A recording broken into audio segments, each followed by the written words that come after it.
तुम्हाला माहिती आहे का, स्ट्रेस हा फक्त मनावर नाही तर हा शरीरावरही साठतो. जेव्हा आपण खूप टेन्शन, एन्झायटी आणि ओव्हर थिंकिंगमध्ये असतो ना, तेव्हा आपलं शरीर हे एका अलर्ट मोडमध्ये जातं.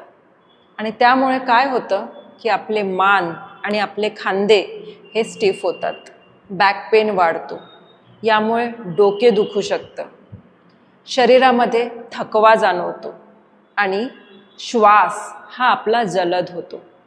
म्हणूनच अनेक वेळा बॉडी पेनचं कारण हे फक्त फिजिकल नसतं, तर हे मेंटल स्ट्रेस पण असू शकतो. तर योगा, डीप ब्रीदिंग, मेडिटेशन हे सगळ्या गोष्टी जेव्हा आपण आपल्या शरीराला आणि जेव्हा आपल्या मनाला देतो ना, तेव्हा आपलं शरीर आणि आपलं मन हे रिलॅक्स होतं.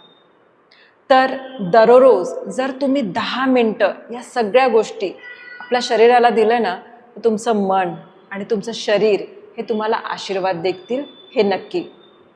तर तुम्हाला सुद्धा स्ट्रेस शरीरात जाणवतो का, हे मला कमेंटमध्ये नक्की सांगा. धन्यवाद.